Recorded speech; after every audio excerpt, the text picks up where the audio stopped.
morning, Central Texas. Welcome to Kids Community Connections 103.1 Kids FM. Phyllis Jones, your host for this morning. Before I talk to my guests, we're going to talk about Corpus Christi, just in case anyone wants to know or doesn't know. There are two companies there that accidentally, as they say, spilled sewage waste into their water. So in Corpus Christi, right now, there's no water. Their businesses have been shut down by the city. No boiling the water, no drinking water at all. So a lot of organizations and groups have begun to send water to Corpus Christi. So if you have any friends or relatives or people you know there, you might want to reach out to them and make sure that we get them some water. They said the crisis would have been over in a few days, and that was on Tuesday. And as we know right now, this is Sunday, and the crisis is still there. So obviously it's more to it than what the city and what the news is letting us know. I know people that are there, and through different organizations that I belong to, we're shipping water there to make sure that it's spread out evenly. We reached out to some black churches and some other businesses and organizations to ship water straight to them so they can get the water to the community rather than someone holding it and passing it around. We see this as the Flint issue all over again, except for in Corpus Christi. And like they said, the city put out there would be a few days, but that was on Tuesday. And it's no longer Tuesday, and it's still there. So until it gets all cleaned up, if you can, if you belong to a group, you belong to an organization, a club, or just yourself, and you reach out to someone in Corpus Christi and tell them to come on out and get some water and send it to the people that are there so that we can help get rid of this crisis that they're having. We've got, like I said, veterans, children, people with upper respiratory problems are having real problems right now. And I don't know how that worked in there, but it did somehow. But we need to help them out, just like we did the people when the issue in Flint, which is still going on. So we can see that not all these crises are repaired in a couple of days or one day. The city did in Corpus Christi, they did a soft release, just be careful and beware. And then as the days went on, it became crunch time where they shut a lot of businesses down. A lot of businesses are filing suit against the two companies that caused this because that took out their business. If your business can't open, you can't make any money, you can't feed your family, pay your bills. It is a rolling nightmare. So there's some suits that are being filed as we talk right now, listening, against the two companies that did it. I won't mention the two companies because that will cause a nightmare right now. But we need to, if you just Google or search your news for Corpus Christi and the water problems, you'll find the two companies that are responsible for this, as they call, mini crisis happening. And like I said, we need to find a way to get it together. Also, as we know, as some of us know, our TEA, which is our Texas Education Agency, they put a 5.8% cap on special ed, which was illegal to do so. So the Department of Education came down to Texas, and they held hearings in 4 different areas of the state. I went to the hearing that was in Region 13, which is in Austin. I went Thursday night, and it was started at 6, and it went on a long time. They had 98 people signed up to speak, and they had 3 minutes each to speak, and it was very hard. And it was very touching and sad to hear so many complaints where parents had with their children with special needs that, they went to a TEA who is supposed to be the caretakers at the end, at the top, when you have a complaint with your school, nothing gets happened, the school board, nothing happens, and you go to TEA. They're supposed to be the ones that correct an issue, and what was found out is that they just made a bigger issue because they didn't do anything about it. So you had lawyers there who have sued TEA just because certain things weren't done. and they've won, which is sad. It shouldn't have even got that way. You also had teachers there who were saying that when they do arts for children, which is how kids get into special ed, the arts were controlled by admin, so the teacher was not allowed to say anything at the art to assist the child, because the child would be placed in their room. They were directed by admin not to talk, not to say anything at all, which hurt the child. Ultimately, which hurts the child education. The cities that were there, Region 13 is in Austin. The cities that were there were Austin, naturally, Waco, Temple, Killeen, Corpus Cove, China Springs. Somebody from the Panhandle came because wherever it was up there, they didn't make it there. We had people from Marlin. You had some people coming from Bastrop. You had some from Pflugerville. You had people from all over the place who came there to speak. They had told them the meeting was going to be till 8 o'clock, but at 8 o'clock they hadn't got to knock a dent into that 98. And the parents and the people there, parents, staff members from school districts, they were there to say they weren't going to leave. So we did leave because I had to go to work the next morning, but we did leave about 10 o'clock.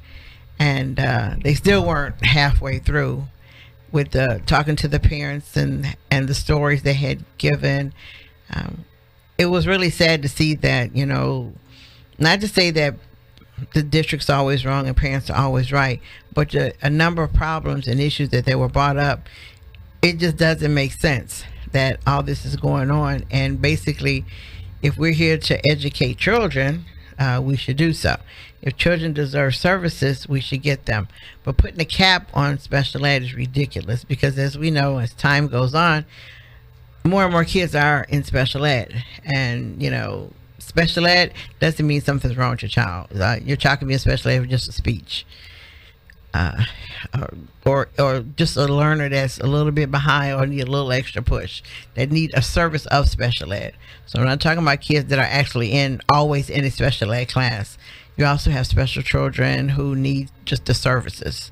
They might need occupational therapy, physical therapy, but they're in a regular ed class setting, but they receive special services. So when we say special ed, I'm not always meaning a kid that's actually in that classroom sitting down at a seat. I'm talking about kids that receive services also through special ed.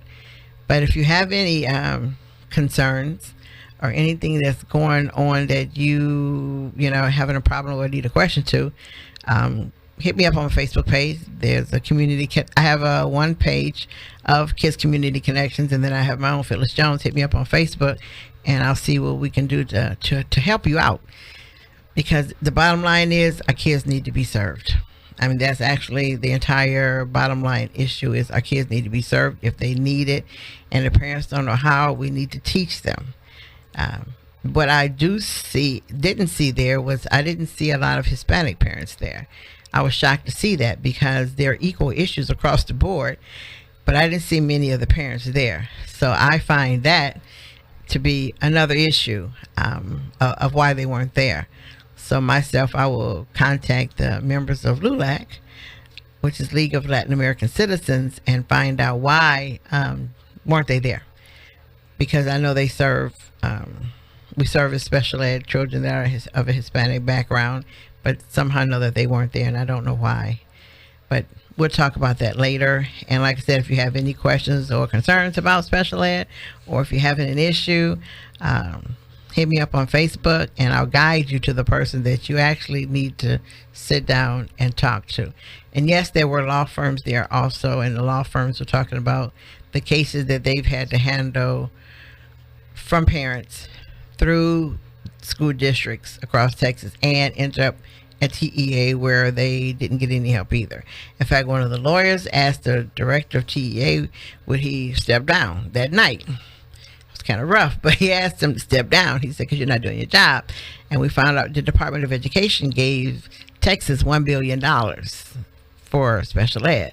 So, I will be filing an open records request to find out what they do with that $1 billion, because that's a lot of money to now say we're going to do some cuts in special ed. We should do it to $1 billion. But that's my my soapbox for today, for this morning, because I always have some issue to talk about that we need to be aware of.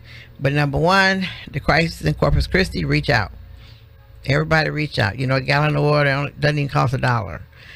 But reach out and see what you can do.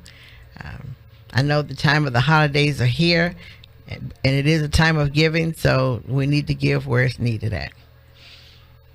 Now this morning, I had 2 guests, but one guest, I think he got a little lost and coming here, but the person who asked me to bring him on is here, and his name is George. Good morning. How you doing? I'm doing good, man. How you doing? I'm doing great.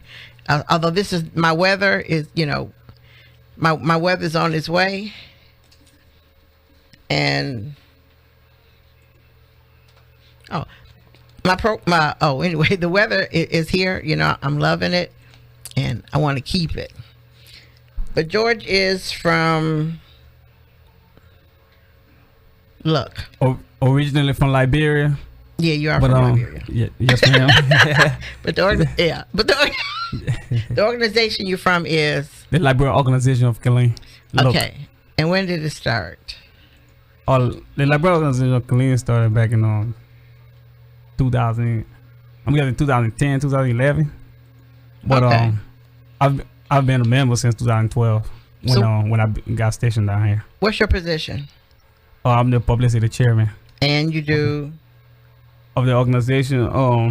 Publicity chairman is just basically putting the organization out there. Letting people know about the organization. How you can become a member, and what we do as an organization. And another job of mine is the workout committee chairman, the fitness chairman. Yeah, I see you on Facebook. Yes, ma'am. About meeting at CTC, I'm like, I'm not doing that. Yes, ma'am. What is that? Why are you doing that part?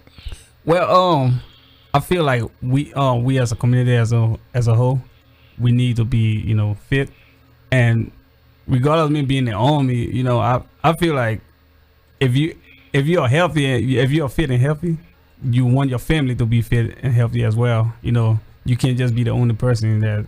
And I think that's our problem. Like our community, that's our problem. Like there are not that we live a whole to lot eat, of people. that we live to eat. Yes, ma'am. Instead of eating to live. Definitely.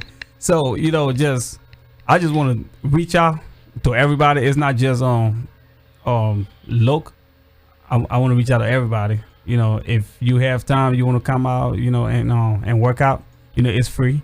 You come out, work out, and just you have the stuff from somewhere. What time and where? It's on Mondays. It's on Mondays, Thursdays, and Saturdays. So Monday at 6 p.m., Thursday at 6 p.m., and on Saturday morning at 7:30 a.m. Where? Is the CTC, the Central Texas College. Right. They have a soccer field. At the soccer field, we usually work out on the hills, and they have some other fitness equipment over there that we use. And I also have some stuff, in my garage. I also bring out, to help work out. It's some personal training equipment, but I bring it out too to help the community as well. And how long is the sessions? Oh, it's just an hour, man. Oh, okay. But within that hour, you work out. You will test yourself. There's a whole lot of physical, mental, tests that you will have to go through, to make it out of there within an hour, man.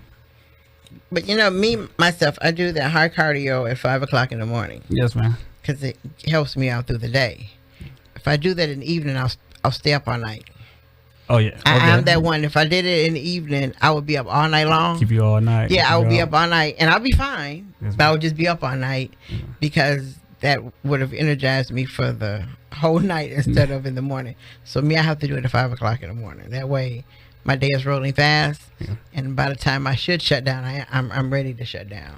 Yeah, I tell a lot of people too, because excuse me, I tell a lot of people, like, if you can work out in the morning or you can work out during the day, that's fine.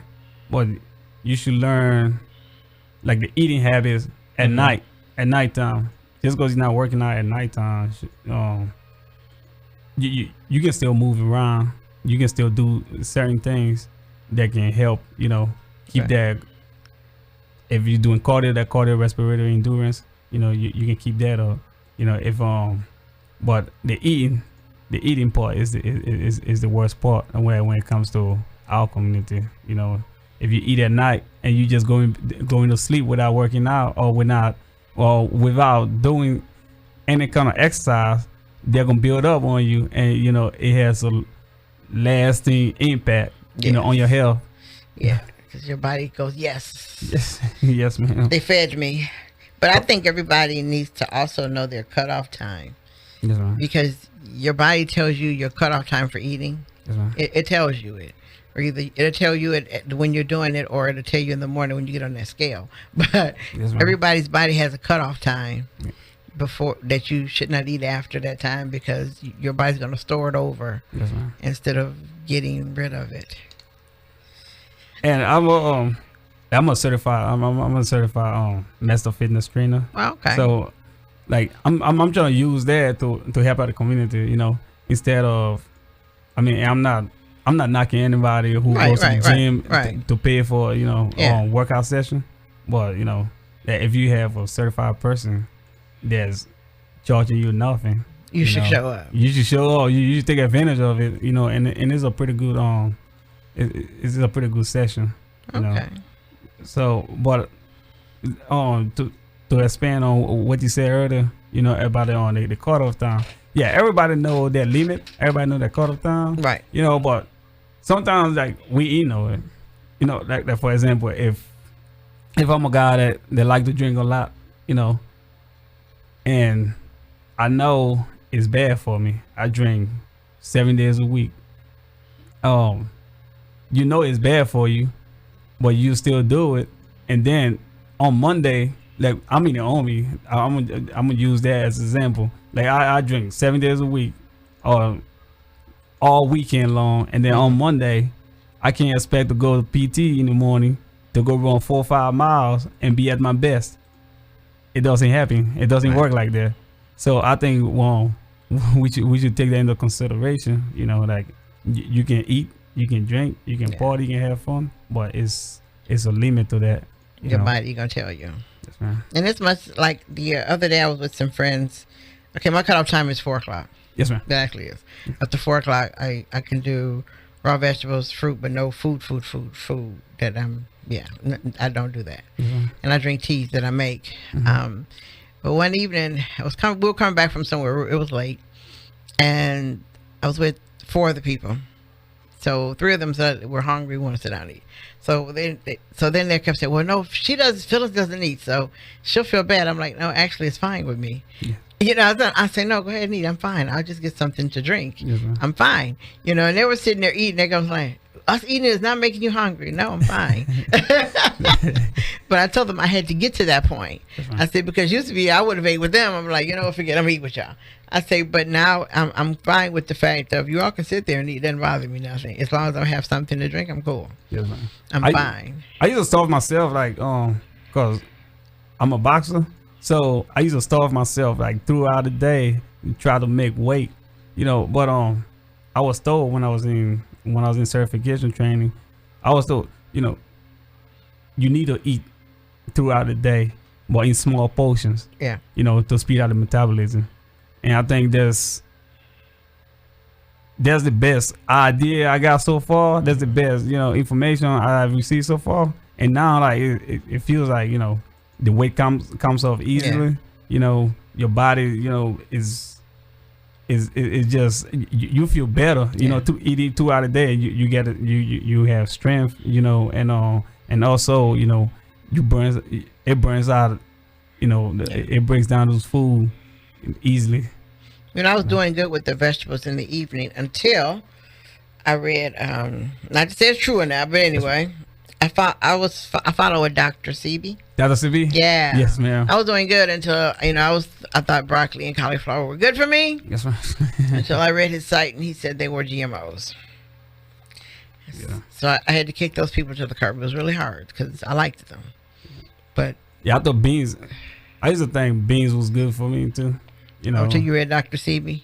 I said Dr. Sebi, but he has. I don't like him now, really. I mean, I know he's no longer with us. I don't like him anymore because there were certain foods I was really liking, and he, you know, helped me let go of them, which was no fun.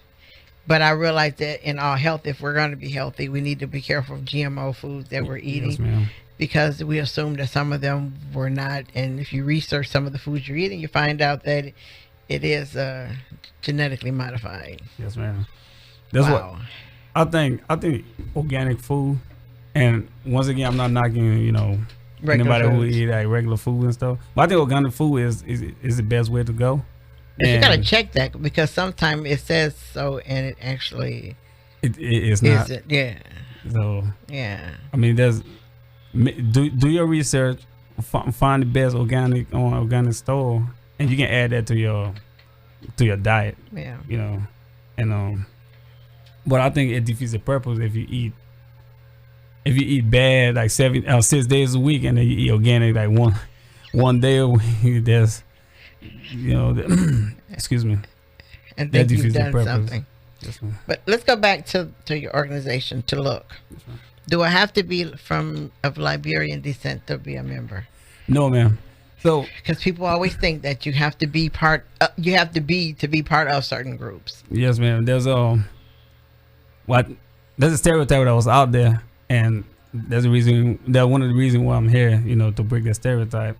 So we have opened our arms to everybody. You know, of any descent. You know, right. We open our arms to everybody, you know, to come and be involved in the community. Because our goal is to help the community. Our goal is to reach out, you know, to be a positive influence in the community.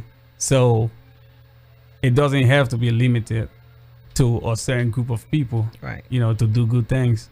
You know, so we came together during one of our meetings, and we kind of expanded the organization to welcome everybody to be a part. And now we have Sierra Leoneans, we have Americans, you know, Black Americans, white Americans, we have everybody, you know, that they are part of the program, and they are doing the same thing that we're doing, impacting the community in a positive manner.